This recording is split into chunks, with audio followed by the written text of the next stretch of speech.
Pilipinas. Si Attorney Ade Pajardo, spokesperson po at abogado ni late Representative Martin Romualdez. Kasama na ho natin ngayon. Attorney, magandang umaga po. Thank you for joining us.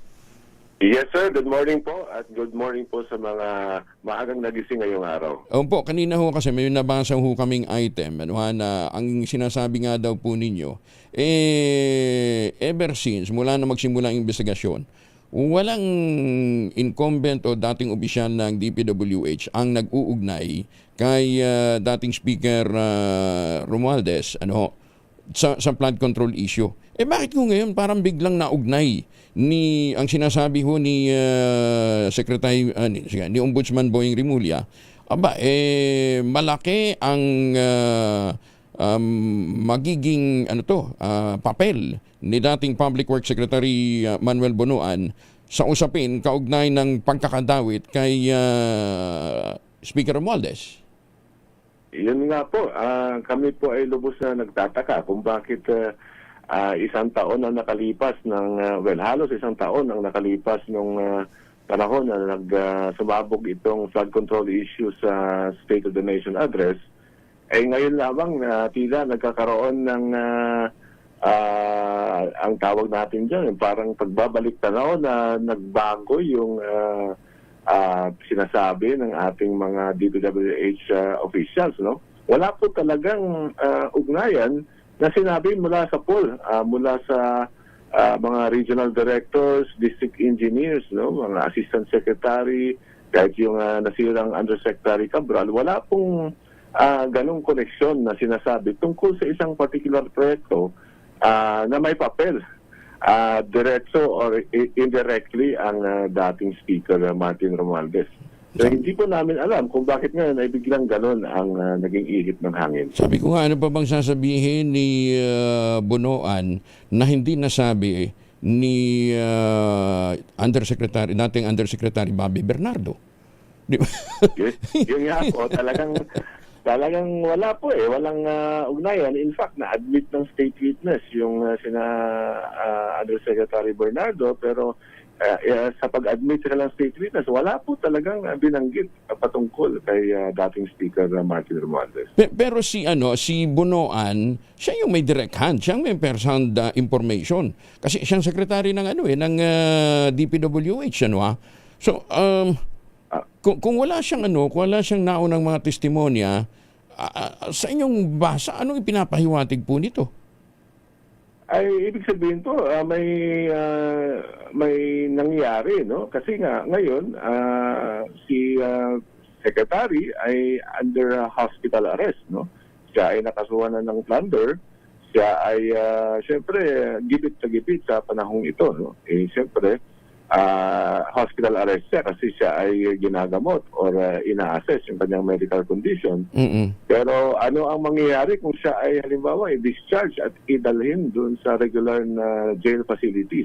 Isa pong sa kanya, siyempre, feeling ko ay medyo nakatakot na prospect iyan, no? Na ikaw ay malipat sa regular facility or for the time being na sinatrial dahil plunder, dahil wala piyansa po ngayon yan, ay ikaw ay magtatagal sa bilangguan. So, kung 80 plus years old ka na, medyo mahirap po ang sitwasyon na gano'n. Kaya naiintindihan ko po kung medyo bakit may siguro agam-agam pangamba sa pag-iisip ng ating dating secretary na kailangan may sasabihin siyang mahalaga. Kasi nga, kung ma-state witness ka, ma-discharge ka, ikaw po ay magkakaroon ng immunity. Ikaw ay mapapawalang hindi naman mapapawalang sala derecho, pero ikaw ay madi-discharge at mawawala ka sa bilangguan. Tsaka paano nga siya magiging less guilty?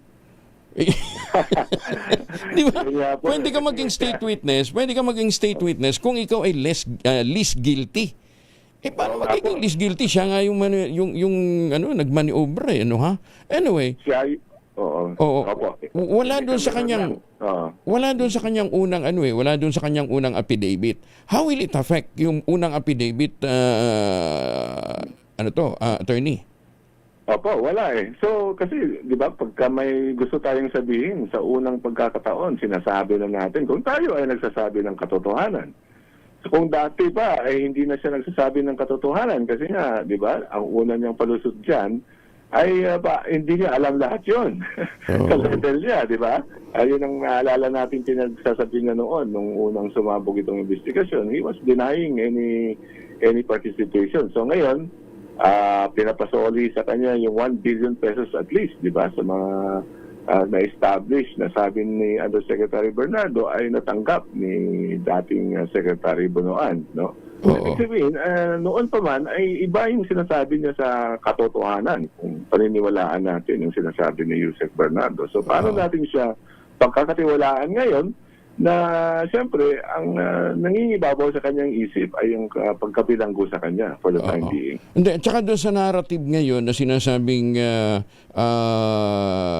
si Speaker Martin ang mastermind, wala nga doon sa unang testimonya niya. Paano nangyari yun? Ang hirap po ng ganyan kasi ang layo po ni dating Speaker Martin Romualdez sa proseso ng proyekto, di po ba? Mula sa pag-identify ng mga projects na yan, location, etc., pag-presentar ng proposal sa Malacanang o sa DBM hanggang sa National Expenditure Program, hanggang sa pag-bidding po niyan, pagpili ng winning bidder, pag-award, pag-release ng pera, upon certification na kompleto niya, lahat po ay nandun sa DPWH sa central office po nangyayari. So, paano pong may participation ng isang dating speaker dyan? Lalo na kung ang mga proyekto ay sa una mong sumabog ay tungkol doon sa mga Bulacan na ghost flood control projects. Napakalayo po ni dating Speaker Romualdez sa lugar na yun. Oo, tsaka kung meron mang dapat managot na una, yung sangkot doon sa operasyon. Di ba? Opo. And identified sila, di po ba? Nung unang sumambulat ito sa atensyon ng publiko at nag-resulta sa galit ng taong bayan ay nung nakita yung mga limpak-limpak na salatin na nakalatag lang sa mesa na parang tuwang-tuwa itong mga tinatawag nilang casino boys noon. So, yun po ngayon lahat sila magiging state witness na. Wala nang ni isang nilalang dyan sa PBWH na mapapanagot sa pagtulimbat ng limpak-limpak ng salapi ng bayan. May pananaw ang sinasabi ng iba, para bang magiging political scapegoat itong mga idinadawit na bago ngayon. Yun na nga Kasi nga, at this time, no, we can understand talagang medyo political na lahat ng nangyayari. Di ba? Kaya nga, yun ang sapantahan ng ilan. Na bakit ganito? No? Na tila bagay yung easy target, pinsan ng ating Pangulo, ngayon ay iniuugnay na wala naman talagang patunay o walang partisipasyon partisipasyon kung anumang agtang dun sa proseso si dating speaker. Hindi kaya pang SONA ito para may content sa SONA. Well, yun na nga yun ang problema kasi may singilan mangyayari 1 year after the first that's SONA that identified several contractors now. Naman. Dito sa flood control issue. Okay. So, intayin natin anong mangyayari. Pero sa ngayon, wala pa nakapile. So far. Wala pa po Kaya nga kami nagsasabi dyan na kung siya ang mastermind or siya yung master plunderer na sinasabi na prosecution, bakit hanggang ngayon wala pang nakasampang kaso? Ibig sabihin wala pong ebidensya. Ang hirap maghanap. Ang problema dyan, una ang target, saka naghahanap ng ebidensya. Kaya malaking problema, hindi po dapat ganun ang proseso. Alam naman natin na ang prosecution or ang evaluation ng probable cause or reasonable certainty of guilt, dapat neutral ang nag-evaluate na investigador. Hindi yung tipong tatargetin ka tapos saka maghahanap ng ebidensya para mai-correct ka at mai-file ang kaso. Attorney Ady Fajardo, maraming salamat for joining us. Magandang umaga po. Tulog na ho kayo uli. Magandang umaga. Si Attorney Ady Fajardo, spokesperson po at abogado ni dating Speaker Martin Romualdez.